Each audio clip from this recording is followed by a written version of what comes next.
Welcome to another edition of the Bear Down Chicago podcast with your hosts, Ryan Dangle. You picked a tie?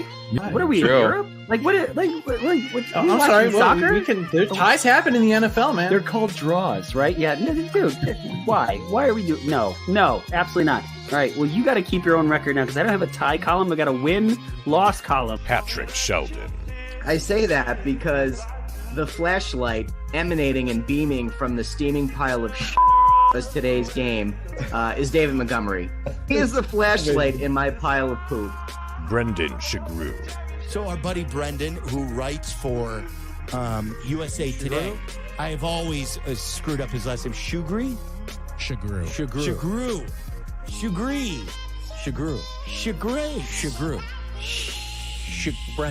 Brendan. And Jack Wright. Sorry, Captain Flo's over there. I'm not Captain Clue. So you're not excited, Jack? You're not excited about having Sarah Spain? Yeah, on your wow. show, which is Maybe no, really I I have am. talent. Is that what we found out? Featuring Cam Ellis. Once I was like trying to get a happy answer out of him, and I was like, "Hey, man, like, do you take out of these situations like what is it like to know that like you're this beloved that like these videos are going viral?" And he was just like, "I don't do it for that attention." And then he just took the next question, and I was just like, "Okay, like I'm gonna melt into my seat and never come back here ever again." And Logan Bradley. Bears, rich history defensively. Lot of good linebackers. First round draft pick, hell of a player, a Bear that is going to go down in history. Nobody's going to forget. I am bringing back Shea McClellan. The Bear Down Chicago podcast. Yeah, we're that Bears podcast.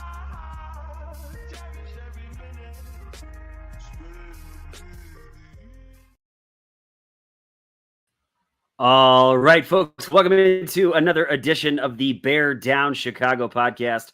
I am your host, Ryan Dangle. Now, if you want to find me on Twitter, it's at Ryan Dangle. That's Dengel. We are on YouTube. We are back streaming on Twitter. We are also available where you get your audio podcast. Please check us out.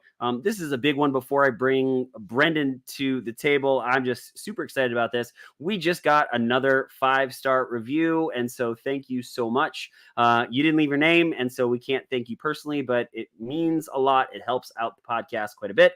We also hit a pretty big milestone for a group that really doesn't try to promote ourselves on YouTube too much. We hit 300 subscribers, so we're very thankful for all of you for doing that.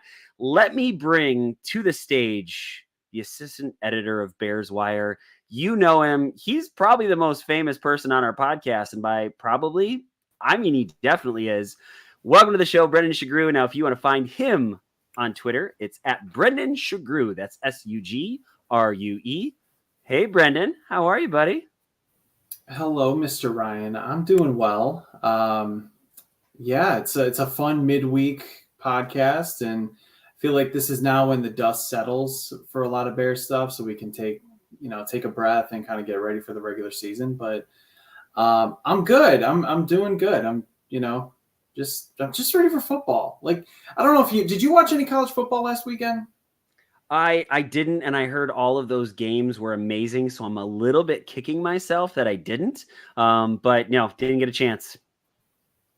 Man, see, I like week 0 is always just one of those things. There's usually one or two good games. I was watching Georgia Tech, Florida State, and it was competitive, and I was just so excited. That was a perfect teaser. So I'm excited for college football this weekend. I'm so excited for the Bears in week 1 in just a week and a half. So, yeah, we're talking real football soon, man. Like that's why we do this. It's crazy, man. Just finishing up Hard Knocks, which we're going to jump into in just a minute. And, I think one of the cool things about doing the podcast tonight is better than even last night, where a lot of podcasts are recording, they're broadcasting, they're talking about that stuff. We get a chance to actually look at the practice squad too, because some of those really interesting kind of storylines were centered around guys that got cut, and then you're wondering what's going to happen. And so now we get to kind of find out. So I'm pretty excited about that. Brendan, before we do that, we've got some people that we have to give some shout outs to. And so the first one is going to go to my guy, our guy. He's your guy, Jeff Cadwallader. So attention, Chicagoland investors and business owners. Need a commercial real estate expert? Look no further than our guy, Jeff Cadwallader at SVN Landmark Commercial Real Estate in Geneva. With generations of experience, Jeff specializes, in office, retail, investment, and land properties. For all your commercial real estate needs, trust Jeff Cadwallader. Visit jeffcre.com or give him a call or a text, 630-254-4734. Folks, let me just say this. If you do talk to Jeff Cadwallader, please, please, please let him know that the guys at the Bear Down Chicago podcast say hello. Well, you know, it's that time. It's that season. Brendan, I don't know, man. Is it time to get a haircut? It's always time to get a haircut. You can hear me, right? Everything's good? You sound a little funny. So if it's okay with you, I'm going to have you keep looking to see if we can finish that. And I'm going to go ahead and talk about the amazing, wonderful people at Hensel's and Sheridan's. Let me just say this. I was the guy that was like, I like the person who cuts my hair. She's good at it. And then I went to a barber shop and I will never go back because I got my guy, Will. All of the guys at Hensel's and Sheridan's are so freaking good at what they do. You've got to check it out, right? So they've been around for a really, really, really long time, but they're under new ownership. They've made both places look so good. So if you're going to go to Hensel's Barbershop in downtown Naperville, it's awesome. So you can walk in, make an appointment. You can go to henselsbarber.com. We've got it there up on the screen for you. Or you can go to sheridansbarbershop.com to get into their Sheridan's location, which is in downtown Wheaton. Either place that you go to, you're going to get a phenomenal freaking haircut. You're going to have a great time when you do it. If you talk to the guys at Hensel's or Sheridan's, let them know the guys at the Bear Down Chicago podcast sent you because you want to go there. It's where traditional meets modern. All right. So Brendan, let's talk Hard Knocks. What'd you think, dude? What'd you think about this last episode? Okay, well, first off, if I'm still having mic problems, yeah, I know. Okay, we're gonna figure this out. All right, things happen. I'm not even gonna. Technology is awesome. Okay, well, while Brendan is still trying to figure this out, you're all stuck listening to me. And so I'll just say this: I posted a tweet, and it just kind of blew up this morning, which is kind of crazy. Essentially, my whole takeaway from this was the Bears look like a competent organization. And I've got all these people coming back at me like, you're an idiot. You're putting the cart before the horse. How dare you? The Bears are going to win the Super Bowl. And I'm like, whoa, time out. That's not at all what I said. What I said was the Bears look like a competent organization, which I think is a far cry from what we saw a couple years ago.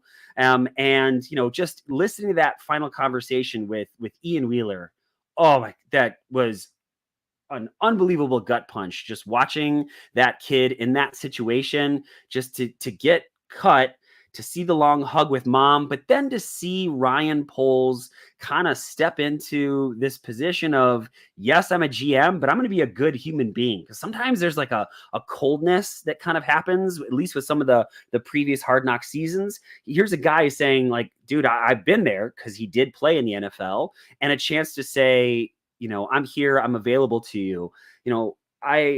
Ryan Poles is far from perfect. I mean, truly far from perfect. But he's done a lot good. I think he's done more good than he has done bad. I mean, we talked about the Chase Claypool. That is bad, objectively bad. But I bet if he was here in this space, if he was talking on the Bear Down Chicago podcast, he would say, yeah, you know what? It was a bad move. I took a shot and it wasn't something that worked out. And so the Chase Claypool situation, bad. But Ryan Poles has done, I think, significantly more good stuff than he's done bad stuff. And so it was really cool to see him throughout this whole, the 4 episodes that we've seen. He looks competent. He looks confident. He looks kind. He looks thorough, just in charge of all of it. And I'm here for it. I'm excited about it. Brendan, maybe sort of. It's not recognizing the mic, so we're just going to go with this. But you sound better than you did a minute ago, so we got that going for us. That's fine. We'll go with it. It is what it is. It's still preseason, technically. No, I definitely agree with you. I had similar thoughts. I mean, just the compassion and having somebody who's a former player, especially a former player who came in as an undrafted free agent too. So Ryan Poles knows the hardships of trying to make a roster and then knowing that, hey, you're not going to make it. And he pivoted his career quickly. That was a really special moment where he probably has similar conversations with other guys, but to just say, hey, we want to keep you on. We see something in you. You're going to be able to rehab here. You're going to be able to learn. Make sure that you don't kind of fall behind on that, because that's where a lot of growth can come in, and then see what happens next year. I thought was really, really good.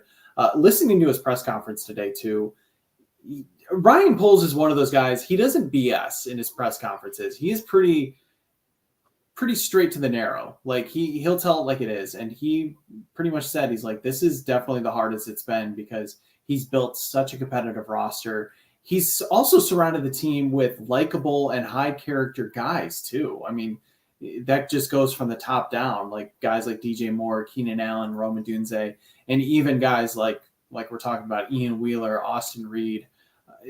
From top to bottom, it's a very likable team. And so the fact that he's having those hard conversations, and, you know, people have said, in his press conference, he said that some of the players have said, this is the deepest team I've ever seen.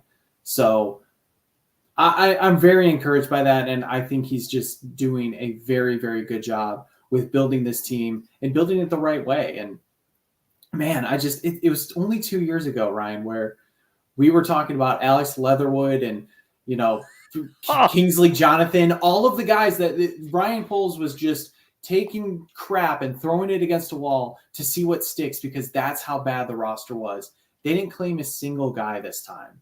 And none of the cuts, I'd say, I don't know about you, I'm sure we'll get into it, none of them are really surprising. Like, I think we all kind of saw this coming, whereas the last few years, that wasn't the case. So this just goes to show what kind of team this is.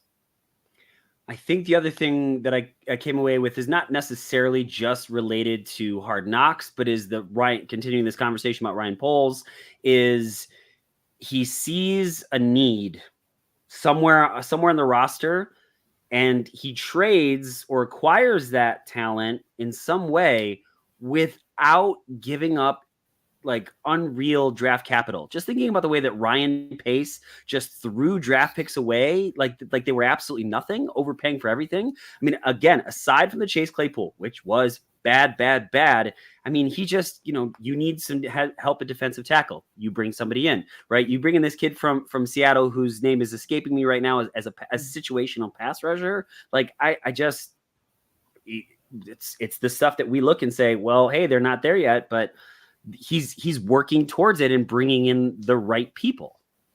Yeah, it's Darrell Taylor, the name you're looking for. Thank you. But yeah, like it's this weird balance where Ryan Poles isn't shy about trading away assets. He really isn't. I mean, over the last few years, he's, I know you mentioned the Claypool trade, the Sweat trade, and yes, the Claypool trade was a big miss. Sweat trade, big hit. But the thing he's not doing is overpaying with draft picks. He's pretty much, I think he's doing a good job for the most part of setting the value right. There's only a few things, at least with the Claypool situation, Bruja, he tried something. He needed to do something because the roster was in disarray. It was hot garbage.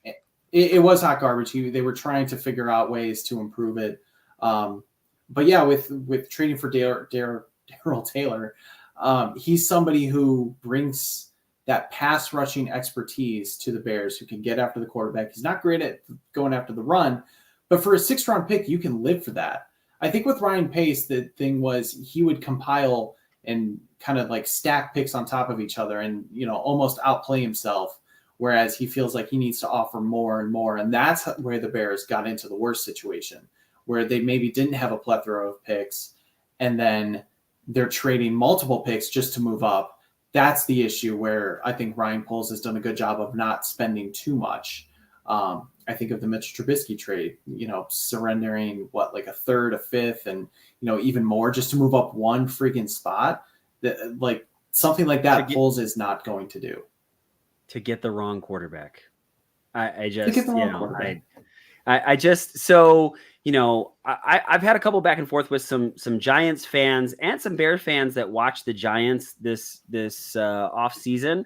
I thought they came away looking like a dysfunctional organization, that they just made some decisions that made you just go, wait, what? Why are you doing that? And some of them pushing back, and some, one Giants fan, and I'm sorry I don't have your username in front of me, but just being like, the difference between watching the Bears and the Giants makes me want to cry, because the Giants didn't look like a functional organization. And I just, there's no swearing in this Hard Knocks, but I just, and yeah, maybe it doesn't have the sexy plot lines that some of the other seasons have had, but I think that's the thing. I can't get away from this point, is they just look semi-competent, which I can't think of a time when a Bears organization has looked this semi-competent, maybe when it wasn't Lovie Smith walking us towards the Super Bowl.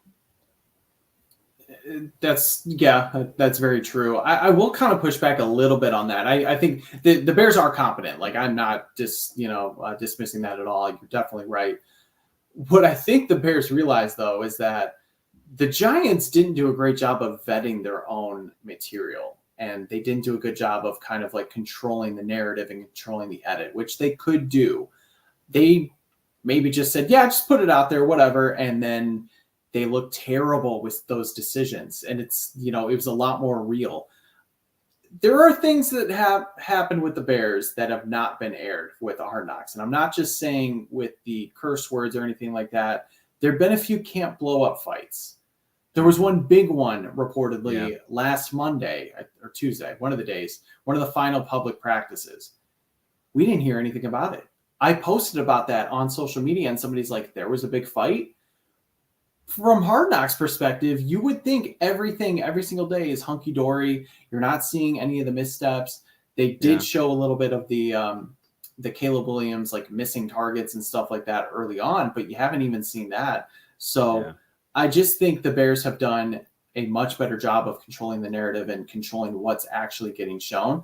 But I don't disagree that Ryan Poles is a much more competent and a much better the Bears have a much better front office than the Giants do at this point, because it seems like, from everything we've seen and also heard too, that they're doing things the right way, whereas the Giants, it was a little finicky. The only thing I guess I would say to the fight is, fights happen at every camp with all 32 teams. I agree. It probably would have made for a little bit like more interesting watch. But I think tempers flare, and I don't know. I see what you're saying, but for me, I don't know. It's not important, as important, I guess I should say. Anything else you want to talk about with Hard Knocks? Because I really do want to get to the 53-man roster. I think there's a lot of interesting things to talk about here. I'm so mad we missed a Phil Woodman cameo. We needed that Phil Woodman cameo. It was so funny, because this is I was just like, they show Rome and I forget who he was with. John Jackson, maybe. They show them both in the grocery store. I was like, is that the Jewels? I was like, I don't think that's the Jewels. I'm trying to figure out where that is. And then I see the wood on the back. I was like, that's Woodman. So I'm like, wait, we couldn't get a Phil Woodman cameo on HBO? Come on. Let the man shine, because he's delivering better products and better services served by better people. So 2 people that are associated with this podcast, their tweets were shown on Hard Knocks. So obviously I'm talking to one of them. Brendan, do you know the other person associated with this podcast whose tweets were shown? I know one of our old guests, Sarah Spain, had hers last week. I don't know. She did indeed. She did. And she's in our intro video. So basically she's a part of the podcast, naturally. All right, let's talk 53, man. There's a lot of stuff. I would agree with you. I don't think there were any big surprises, but a couple things that kind of stood out to me. I don't want to go through, because anyone that's out there, you can go through each of them. Just a couple things that I want to highlight and just kind of get your thoughts on it, Brendan. And then, anything that you want to talk about, I would love to hear it. So 2 quarterbacks, not 3. I know that there was a lot of going back and forth about that. I am especially interested in the fact that Austin Reed is going to be the practice squad quarterback. And so not Brett Rippon, which I think is really interesting. Maybe they saw a lot of upside in him. I'm not really sure. I'd love to get your thoughts on that one. Having 4 running backs plus Kari Blasingame, like that is one. And you're keeping Velus, who's probably going to be running the football more than he's going to be catching the football. Because, he loves to drop it or fumble it when he catches it. Sorry, Jack, you're not here sorry. Keeping 10 offensive linemen instead of 9. I thought that one kind of stood out to me as well. And the one that we were talking about right before you got, there's 2 more things. Keeping 6 defensive ends. That one, that's a lot. That's a lot of guys. Now I know some of them can kind of rotate in, stuff like that. And so that one kind of stood out to me a little bit. And then as it sits right now, technically speaking, there is no long snapper on the Chicago Bears 53-man roster. Brennan, what are you kind of thinking about all that? Well, let's go back to the quarterback. We'll kind of go in order from what you said. I actually find it interesting too that the Bears decided to bring Austin Reed on the practice squad, because the last couple of years that spot was reserved for the veteran, Nathan Peterman, and they would elevate him if need be. And I think you could make a good argument that it would be okay if Brett Rippon would be able to do that. He knows the offensive system. He knows that if for some reason, God forbid, Caleb or Tyson gets hurt, he can easily come up and operate the system in a pinch.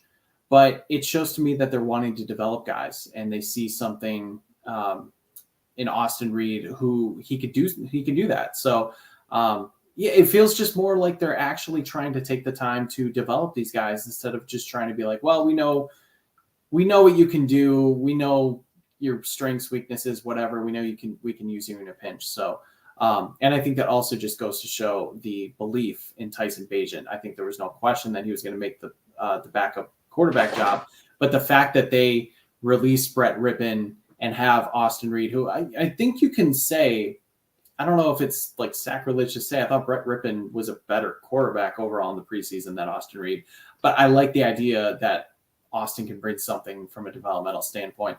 I just think that goes to show like how strongly they believe in what Bagent can do, and him having to back up if need be.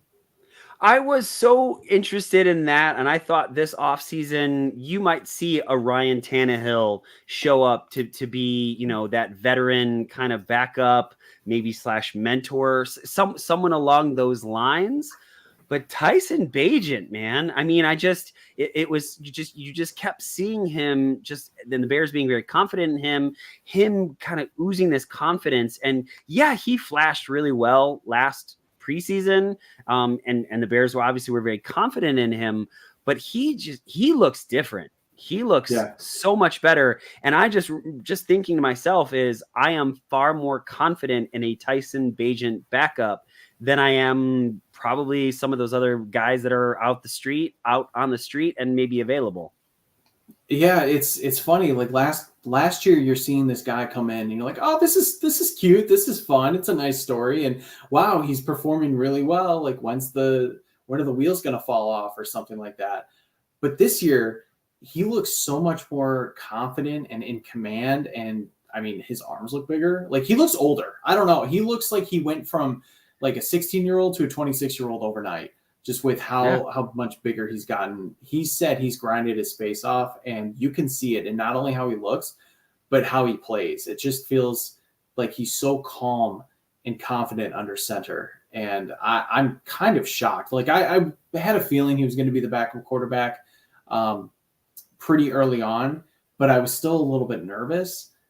Those nerves are gone. I feel very confident if he has to go in, because in much more than last year, I think he can actually be a guy that you can win because of, not obviously at the same level as Caleb, but he can actually win you games instead of just keeping the rig on the road.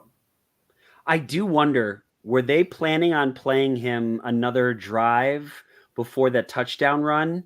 You know what I'm saying? In the last preseason game, like it was that their intention. And then they said, we're taking you out right now. Obviously Brett ripping, and Austin Reed needed to get some playing time. But I had a feeling that he might have gotten yoinked just one series early because he looked so damn good. Him scrambling to his left and throwing a deep ball. I mean, no one's going to mistake him for Caleb Williams. Or, maybe, some other really great experienced quarterback, but that was a legit throw. And just to the confidence for a right-handed quarterback to shift to his left and be able to throw it downfield like that with that accuracy, it was fun to watch, man. It was really fun to watch. Yeah, I think he did play 2 drives, by the way. I think the second one they did go like 3 and out, or maybe like 1 first down, and then they yoinked him after that. But still, only 2 drives. Yes. Okay. So yeah, what I should have said is I think they pulled him a drive earlier than they anticipated. That's just me guessing. I don't actually know anything. Should we talk running backs and fullbacks? Yeah, let's do it. Your boy Kari Blasingame is back. It was just official with the Chicago Bears. And so now there are 4 running backs and a fullback. That seems to me like a crowded room, dude. Talk to me. Actually, isn't it 5 if you're counting Bayless? Yeah, then it is. Yes. Yeah. I think they're listing him technically as a wide receiver or whatever. It doesn't, semantics. But yeah, this one was a little surprising too, because I think everybody believed that Travis Homer was going to be one of the odd men out, especially later on. I know I kind of caught some flack when training camp was just beginning, saying that I thought Khalil Herbert could be trade bait. I thought he could potentially be on the outs, just as somebody who maybe didn't fit what the Bears wanted to do, like too many mouths to feed, all of that. He had a great preseason. He was phenomenal, and he really took advantage of the opportunities with Roschon Johnson being out. So those worries were quickly erased because he definitely earned that spot. But yeah, I really thought that Travis Homer was going to be on the outs. I wonder if that was supposed to be Ian Wheeler's spot and the Bears were going to have somebody like that. And because I was wondering about that. They were trying to pit the competition between Wheeler and Velus Jones. I'm not sure if that was the case. I think it was just one of those narratives that were driven on HBO. I kind of thought it was more Ian Wheeler or Travis Homer. Obviously, with Ian Wheeler's injury, they wanted to keep Homer. And I was worried about that Blasingame was going to be cut just simply because Shane Waldron uses the 2 tight end set quite a bit. He hadn't had a need for a fullback before, but I really do love Kari Blasingame. He's a good blocker. He's much more athletic than people give him credit for. I think he can carry the rock and catch passes if need be. I really like what he brings to the offense. So it's so funny too, because I was messaging with Alyssa from Bears Wire yesterday, and she sent me the info that Kari Blasingame was released. And I said, I just used a bunch of expletives. I was like, no, what the hell? This is bullshit. And then I read again, they're like, oh, they're planning on re-signing him. I was like, oh, never mind. We're good. Everything's fine. I would say, yeah, you've been pounding the table for him and the respect for him. And you're right. I do wonder that, one of the knocks in Shane Waldron is his inability to run, especially later on in the season. So I do wonder, keeping a fullback is a way to essentially encourage him in order to continue to do so. It's an interesting stable of backs. DeAndre Swift, is he a true number 1 running back, true number 1? How much they want to get Roschon in there? Khalil Herbert, like you said, is he the forgotten guy, or is he, does he have a very prominent role in this? And then is Homer, is he just special teams, or are they going to let him carry the football too? And then of course, as we talked about earlier, Velus, who's listed as a wide receiver, but it would seem that he's going to be a running back. So it's an oddball room, It really is. Yeah. I could definitely see 2 of those guys being inactive on game days. And also you got to remember, Travis Homer is carrying I believe it was a $2 million cap hit. That's not, look, he's not the most expensive guy, but that's still not chump change. So it is a little surprising the Bears are committing to that. I do wonder how many games he's going to play. And this also could be kind of not necessarily running back by committee, because DeAndre Swift is clearly the starter. But remember last year how early on it was Roschon, Khalil Herbert, Deontay Foreman, and Kari Blasingame. Homer was there too. in week 2 and week 3, Deontay Foreman was inactive. He was on it like right away. He was kicked out of the rotation. So I do think that could happen with one of these guys quickly, but it's never a bad thing to have rotating guys like that because injuries happen, and the Bears were kind of saved by having those 3 backs because all 3 of them contributed in some way last year in key moments. Deontay Foreman saved my fantasy season too, so I'm a pretty big fan in that regard. So Brendan, unofficially they have a long snapper, but officially they don't. So do you see Travis Homer or Velus Jones or someone else that's kind of one of these dare I say fringe guys? Do you see them cutting those guys to make room for the long snapper? Like how do you kind of see this playing out? It could be one of those guys. I don't think it's going to be Velus Jones. I do wonder if I don't know the whole contract situation with Kari Blossingame. I don't think they can like move him down to the practice squad, move him up. I feel like if Travis Homer was going to be gone, he would have been gone. I do think they're probably going to move one of the either defensive ends or the offensive linemen down. I'm looking to Doug Kramer. I don't know what he's doing there, especially with Ryan Bates being back at practice this week. So he, to me, feels like the odd man out in that situation. But yes, the Bears they did bring in a long snapper, Scott Daly from the Lions. He is on the practice squad. I'm not sure if the Bears have updated it or not, but that was the plan. And he will be elevated at some point for the first week of the season. You know, it's just funny that you really don't think about Patrick Scales, which is exactly what you want for your long snapper. Whoa, I think about him a lot. Okay, like he's one of my favorites. He is one of the all-time vibes guys. If you watch the Bears videos, like he's a vibes guy. Okay, the average fan that is not Brendan Shagru, the assistant editor of Bears Wire, does not think about Patrick Scales very often. And what I mean by that is not that he's not a wonderful human being, because I have heard nothing but just how awesome he is. It is simply the fact that he's so damn consistent that you just don't think about him. And so that's why it's just, it makes me just a little bit nervous to bring in a new long snapper, because there is a timing and rhythm. You have a new holder for Cairo Santos in Tory Taylor. And so I just, I'm not really worried about it, but it is one of those things that's kind of sort of in the back of my mind. It's a really good point, and I think you should be worried about it, to be honest. We do take it for granted, but the operation has to hit on all cylinders every single time. And Scales and I guess Cairo have been around each other for a long time. They're still getting established with Tory Taylor. Pat Scales Bruja is Pat Manley 2.0. He really is. Like he is the longest tenured Bear at this point.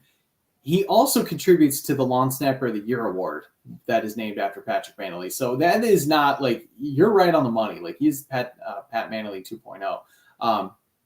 But the Bears, if I remember correctly, they had issues when they were going off of Patrick Manley and trying to find Scales. 2014, they had some kicker issues. Robbie Gould wasn't as good as he was. 2015 was Scales' first year. That also was Robbie Gould's last year and worst year as a Bear. I don't think that's a coincidence. 2016, Scales was hurt. They brought in somebody else. Their field goal kicking situation was god awful. I think Connor Barth was the kicker back then. I'm sorry. I'm so sorry. You forget, you just, Robbie Gould solidified that position forever. And then it was just a sea of bad for so long until Cairo, right? Like, we can say Eddie Pinheiro had a good season-ish, but like until it's Cairo, I mean, and now I don't think about it, right? I don't think about special teams. I mean, if Cairo had to go out there for a 62-yard to try to win, then I don't think that's going to happen. But I'm just saying, if it's inside 40, like Cairo's probably going to hit that field goal, which is just it's a nice thing not have to worry about that component of special teams. Oh, of course. Yeah. I mean, like, God, we haven't had to think about a kicker in like 3 to 4 years now, which is, this will be Cairo's 5th season.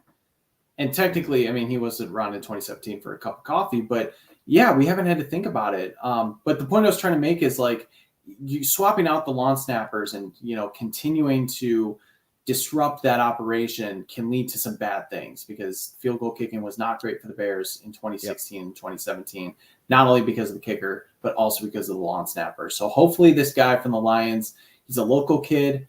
He can come in and just solidify that for the time being. And hopefully Patrick Scales is okay, because reports are that he is having back surgery. And for somebody who's in their late 30s as a long snapper, who, if you think about long snapping, you're kind of bending down a lot with your back. That's kind of scary. I had back surgery. Many of you know that I coached gymnastics for 17 years. So I had spine surgery, and let's just say, like, the doctor was basically like, you're never going to be quite the same again. Clearly I'm not Patrick Scales. I'm not a professional athlete, but I'll just tell you, man, it was brutal. It was absolutely brutal. The recovery was, it's not, you forget that your back is everything. It's every component of your life. You can't sit, you can't sleep, you can't lay down, like all that stuff. And so, man, I hope he has a quick recovery. Brendan, is it okay? Can we hop into a question that we got from a friend of the podcast? And so we'll put the offensive line on hold, because Jorge Gagiola, Jorge, it's wonderful to talk to you. It's wonderful to see you in the chat. How optimistic are you about Booker and Hardy? I think we have some good with them. Brendan, I want to hear your thoughts first. Yeah, thanks for chiming in, Jorge. I am very optimistic when it comes to Austin Booker. He has just flashed every single chance he's gotten. I think I said it on this podcast too. Coming in, like, a lot of people thought he was raw because he hadn't had a lot of college snaps. And I think while that is a little bit true, I also think he's just also unproven, because he's got a ton of tricks up his sleeve when it comes to rushing the passer. He's got a nice spin move. He can overpower guys. He's got that long arm technique that he learned from Montez Sweat. And speaking of Sweat, he's taken him under his wing. He's just talked about how Booker is light years ahead of where he was as a rookie pass rusher. Mind you, Montez Sweat was a first-round pick out of Mississippi State, so really goes to show how special this kid can be. I kind of want to temper expectations early on, just because I'm not sure how many opportunities he's going to get, especially with Darrell Taylor being here now. It could be a little bit limited, but I really think that he is something he's going to develop into a very, very good player for this defensive line. As for Daniel Hardy, I'm what's the word I'm looking for? I'm not like pessimistic on him. I'm not like down on him. I just am not totally buying that his preseason tape is going to translate to the regular season. I personally was surprised that he made the team at all, because I just felt like the way the Bears were telegraphing their moves was that Dominique Robinson was going to be getting in over him. And while he technically did, Hardy just kind of feels like that last player on the team. He very well could be on the practice squad again if some of these moves happen where they're trying to elevate players ready for week one. So I was very happy with what he did in the preseason. He's a guy whose motor, he doesn't quit. He's been around and he's had to work his ass off to get to where he is now. He's definitely earned this opportunity. I just wouldn't count on him to play meaningful regular season snaps. So what I'll say about Austin Booker is that I think, Brendan, you and I are lock sync. And I think that a lot of the other guys on the podcast keep telling us to pump the brakes, but I think you should be excited about him. He's a rookie, and with all of our rookies, Bears fans need to remember that they are rookies and they will make mistakes. They will make rookie mistakes. But I do think that he's going to flash at times, and I'm excited about the prospect of seeing where he goes.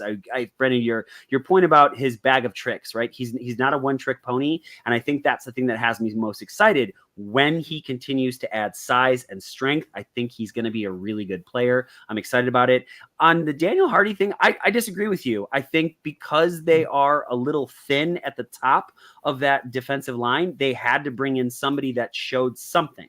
And so you're right. I don't think he's going to be their starter by any measure, but I just think if he comes in for a situation here or there, perhaps he picks up special teams. I don't know. I'm excited for a guy that really showed out in camp and really showed out in the preseason to be able to make this roster. And so I think I'm not over the moon. I'm not thinking that this, I mean, if he's the guy that gets cut so he can have a long snapper, I'm going to look like an idiot, but I'm going to look like an idiot regardless. But honestly, I think it's cool. I think it's a cool story. Offensive line. Yeah. Offensive line. They have 10. They have 10 offensive linemen, with Larry Borum headed to injured reserve. A little bummed about that, just because I know he was a little bit of a bubble guy. Any surprises that you're seeing with the offensive line? I know you talked to Doug Kramer. Anything other than Doug Kramer? I guess the only one is Ja'Terry Carter getting cut, and that happened technically on Monday, or at least it came out on Monday, so it was a little less shocking when it actually happened on Tuesday. But the fact that they kept somebody like Bill Murray as well as Doug Kramer over him, I thought he showed a little bit more. He was a little limited in what he could do in terms of like position, though. He was kind of like a strictly right guard type of player. I didn't really see him on the left side, so I think that hurt his chances because Eberflus talked about some of these guys, like Matt Pryor, for example. He's like, oh, he can play tackle, he can play guard, he can play either side. So they're really looking for versatility there. I think that's what they saw in somebody like Murray. But that also kind of raises the question about Doug Kramer because he's strictly a center, and you have Coleman Shelton, and you now have Ryan Bates, who you've been playing there too. So you have essentially 3 centers on your team. So, but I know we're going to be talking about this for the rest of the position groups too. I mean, these are the bottom of the barrel guys. A lot of them are going to be, in potentially inactive on game days. But yeah, I think the Borum thing, to your point, was a little surprising. I thought it could have been like an injury settlement kind of deal where they let him go and they stick with somebody like Matt Pryor or Karan Amagaje now. It would be that swing tackle once he gets up to speed. So I think we'll see what happens, how quickly he's able to get back. But I think Ja'Terry Carter is the biggest surprise there. You say Kieran Amagaje, and that's a guy that I'm genuinely very curious. Like, how does he fit into this? I know when we talked to Coach Ryan McHugh, who was his high school offensive line coach, he talked about his versatility, being able to play inside and outside. I want to see this kid. I want to see what he can do because I know before his injury, like really a lot of people really excited about what he might be able to do. Yeah, it really stinks that he was literally just able to come back right when training camp ended. So he's really only getting a few practices. He can't get in preseason games. I'm a little surprised, actually, that the Bears brought him back when they did because they could have put him on PUP. Now, that does mean he misses the first 6 weeks, but that's 6 weeks to kind of continue to ramp up and keep somebody else on the roster who can contribute. I'm a little nervous. Like, is he going to be active week 1? I kind of would be shocked if he is because he's still like, if God forbid something happens to Braxton Jones or Darnell Wright, are you putting Karan Amagaje out there in week 1 as your swing tackle when he has like virtually no reps? Right. Hard pass. So I just I'm very intrigued like you. I want to see how they use him. I want to see if he's going to have much of a role this year. It kind of sounds like he's supposed to be having a redshirt year no matter what. But yeah, that's going to be something to follow, especially if injuries start to happen. Matt Pryor and Bill Murray, just got guys that get a shot. I think it's cool. I agree with you. We're talking non-starters. So I think it's time. Let's move on. We sort of talked defensive end, defensive tackle. Anything with Chris Williams signing, does that move the needle for you in any way, shape, or form? Not really.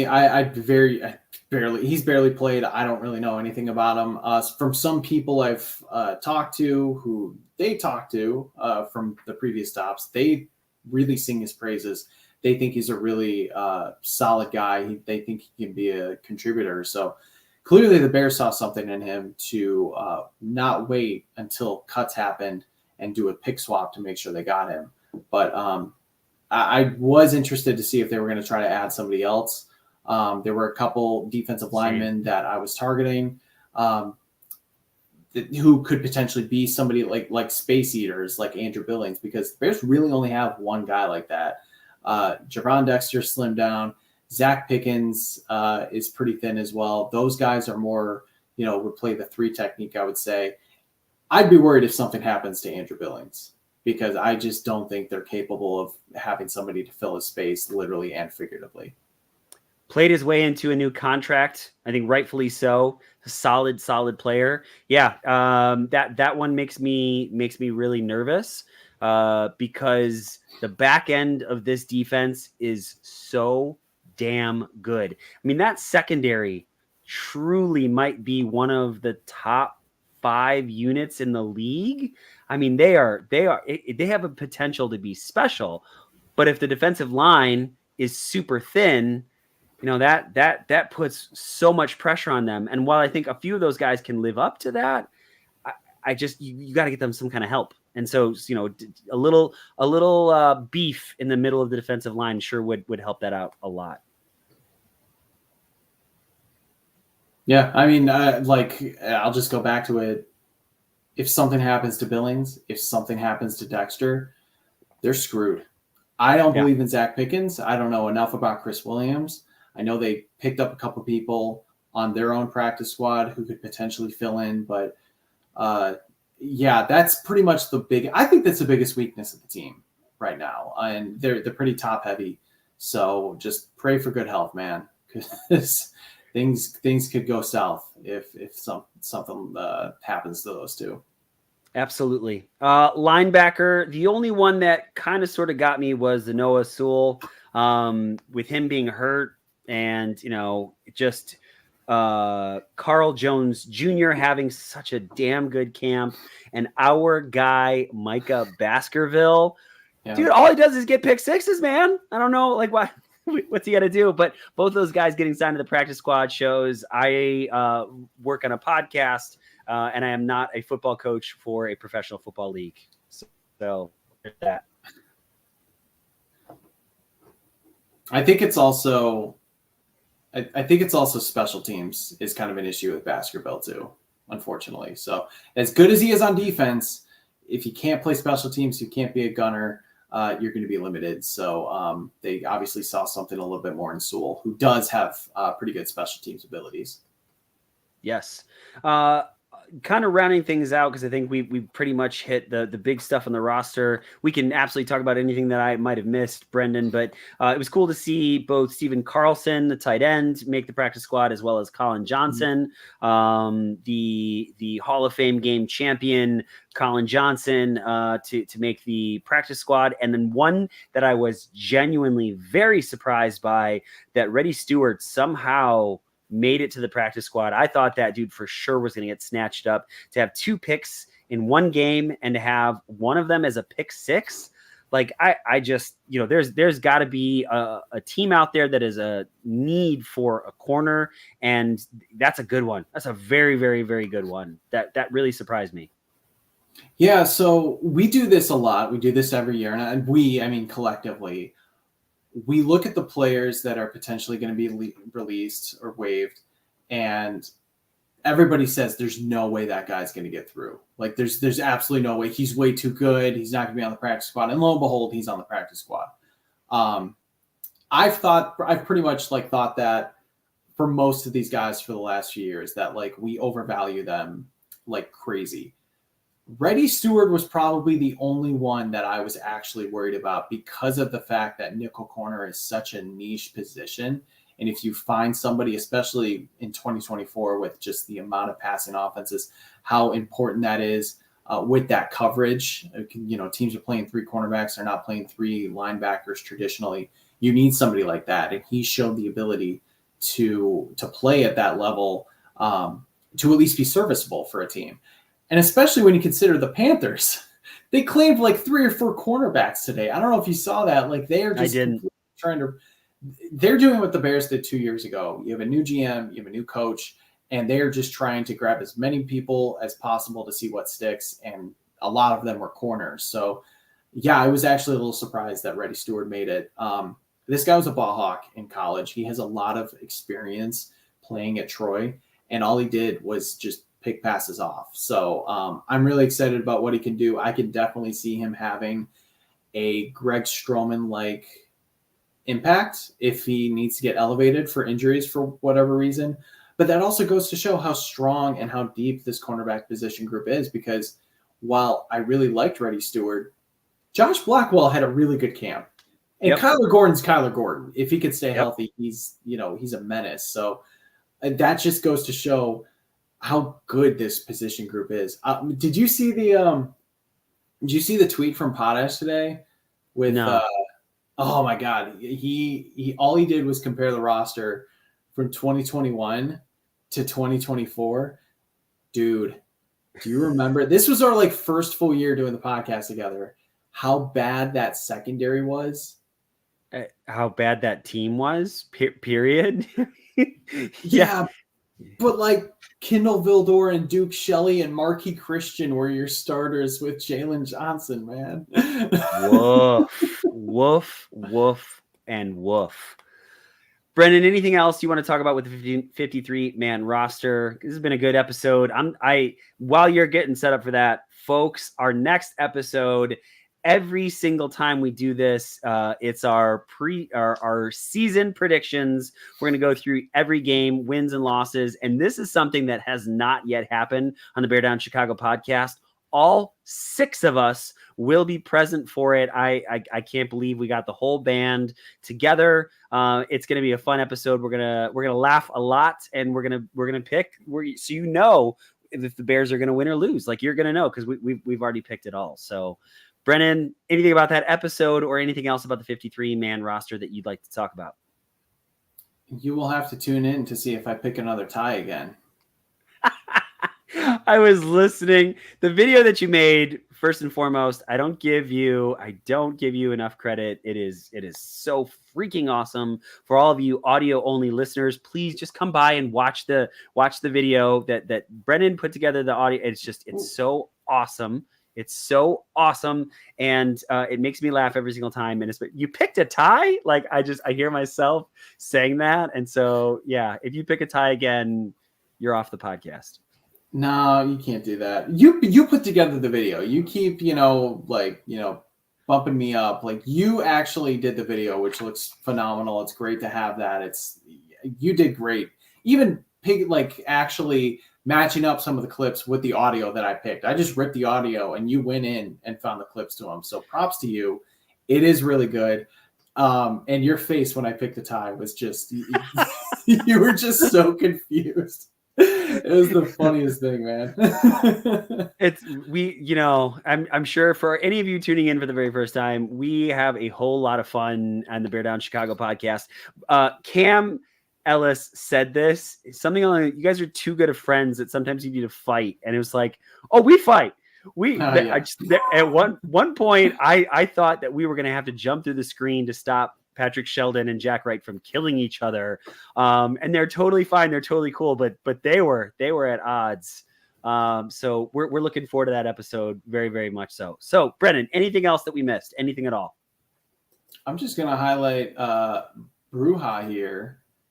There's 6 people on the podcast. There is 6 people on the podcast. We just don't have everybody all at once. It's obviously Ryan Dangle, Patrick Sheldon, Jack Wright, Logan Bradley, Cam Ellis, and then myself. So for the first time, we brought on Cam last year or earlier this winter, I believe. We all had not been on a show together. So it's going to be – Ryan has the distinct honor of trying to corral everybody, which is – I'm so sorry. That's going to be the worst thing ever. So just peeling back the curtain, just super, super quick. The reason why we do it is because we're all insanely busy in our real lives and the things that we do. The amount of writing that Brendan does. If you're stop what you're doing, go to Bears Wire right now, read some of the phenomenal stuff that this dude is writing.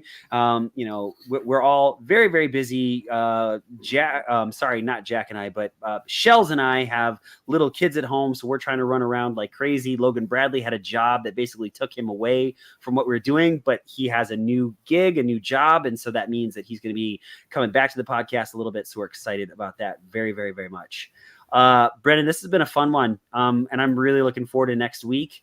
How about we get to some shout outs and let's get out of here? Yeah, let's do it. Okay. Brennan, who you shouting out?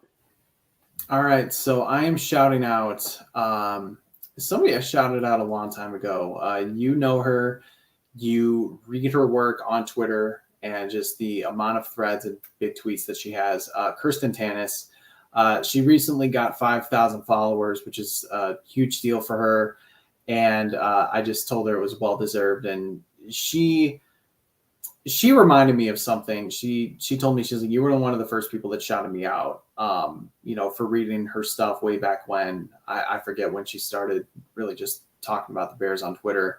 And I told her, I was like, I didn't realize that made a big impact. I wanted to just highlight you and just shout you out for great work. And she's like, no, it really meant a lot. Like that, people were starting to pay attention to me, and it gave me confidence. And I'm paraphrasing, but I want to shout her out, not only for just the incredible work that she does with covering the Bears and just talking about the Bears and her football knowledge, but also just for reminding me that like our shout outs and our words have impact. And if we can lift other people up, we definitely should do that. So shout out to you, Kirsten, for not only the great work, but for reminding me that we can continue to, lift people up in this Bears universe, because I think it's a great thing. So keep doing you, and just thank you. So shout out to Kirsten. Shout out to my guy, Joey Christopoulos. Man, Joey is doing some phenomenal things. He has a show now on WLS AM. I think that's 850. He just got signed with CHGO, doing their Big Ten shows with Corey Wooten. Joey's one of the nicest guys. He knows ball. He's so charismatic. And I said, if I could buy stock in this dude, I would. He needs more followers. He deserves more attention. So please go follow Joey. I'm super proud of you, man. And I'm so excited to see what you continue doing. So shout out to you, man. Quick shout out to Brenda Weber. Brenda, she's talked about it. She recently lost her father, unfortunately. Brenda's been one of our biggest fans. She's awesome. She's so awesome. She loves the Bears. She's another person who just always lifts people up. So I want to lift you up, Brenda, and just say, we've been thinking about you. We hope you're well. Hopefully the Bears can be a good distraction for you this year. And just seeing your posts about how much you were visiting your dad and how much, the things you have from him now, how much they mean to you. I just want you to know that we're all thinking of you, and we hope you're doing well. And my final shout out goes to DeWindy City Productions, Rashab. The dude did it again. He cooked with his hype video, man. It's incredible. It's so good. It's so good. It is the best one yet, and I don't say that lightly, because I love the work he does. I've watched it probably like 10 times now. I love the song choice. I love the clips that he does. Rashab, you are awesome. Keep doing your thing. Super proud of you, man. And it's just keep bringing the videos, because hopefully we'll have more exciting moments for you to celebrate and get us all hyped for. So thank you, man. Shout out to you. Oh man, it's a dangerous thing to be excited as a Bears fan, but he definitely does that. Brenda, Brendan said it so perfectly. I can't say anything more than what he said, but just all of us, we're thinking about you quite a bit. I got a couple shout outs to give. The first one is to our guy, Mike Schaefer. Now, Mike, Brendan, I know you also, you know what? Oh, I'm bringing you right back here. I know you also benefited from this. So my jersey, my Justin Fields jersey, is now a Jalen Johnson jersey. I don't have it in front of me, but I will definitely show all of you. He'll get another shout out for it. It saves. He makes these tags, these name tags, and they are really, really, really good. I couldn't believe how fast it got to me. So if you get a chance, if you're like, oh my gosh, I got to throw out this Justin Fields. No, you don't. No, you don't. You can hold on to it and turn it into a Jalen Johnson jersey. It's really cool. Brendan, I don't know if you want to say anything about it. Yeah, he just incredible work, so fast. I was worried that I wasn't sure if he was still doing them, because Brian, you texted me like, hey, like, who's that guy that did your jersey? I was like, oh, it's Mike. I was like, maybe just message him to see if he's doing it. And he's like, yeah, already got it figured out. I was like, awesome. I was like, that's how good Mike is. He makes them all himself. He's I don't know how he does it, but he's a lifesaver. And I hope that, well, no, let's just say hopefully it doesn't have to be something where there's another popular jersey that we then have to remake. Just hopefully not. But if there ever is, I know Mike is the guy. So if you have any Justin Fields jerseys, email Mike. He does it for a very affordable rate too, by the way. Like you save a ton of money versus buying a new jersey. My next one goes to Gregory Bell. We've had a lot of back and forth, and I've had a lot going on with my kids and work, and he just sent me a DM, said, "Hey man, I was just thinking about you, wanted to check in on you." That's what, Brendan, when you were talking about Bears family and Bears people lifting each other up, like that was the coolest thing. So Gregory, man, I just you're awesome. I don't know what else to say, man. I know that you have supported us. You've retweeted just about everything that we've done. We've interacted, we've laughed. And so just next thing, man, is when you're in the Chicagoland area, I got to buy you a beer. And that's the last thing that it comes down to. The last shout out that I have is a very, very good friend of mine. And this one took way too long. John Piltaver, my buddy Pill, who he's been on the pod. He's a fan of the pod. It feels like every time I talk to Pill, I'm asking him for help with something because he's just so damn handy. And some of the things that he can do, he helped me with some an event that I had to have photographed, and he did it, and he did it just so phenomenally. So Pill, man, just thank you. And buddy, let's talk Bears because it's time to bear down. For all of us here at the Bear Down Chicago podcast, thank you for those 5-star reviews. Thank you for liking and subscribing. Thank you for supporting our podcast. There are so many damn Bears podcasts out there. You can get your Bears content anywhere, but you have chosen to hang out with us. Folks, it does not get lost on us whatsoever. It means the world to us that we've got this thing going, and we're so excited. Make sure you check out this next episode that's upcoming for all of us here at the Bear Down Chicago podcast. So that is Brendan Shagru, Patrick Sheldon, Jack Wright, Logan Bradley, Cam Ellis. I'm Ryan Dangle, folks. Thank you so very, very much. And as always, Bear Down Chicago.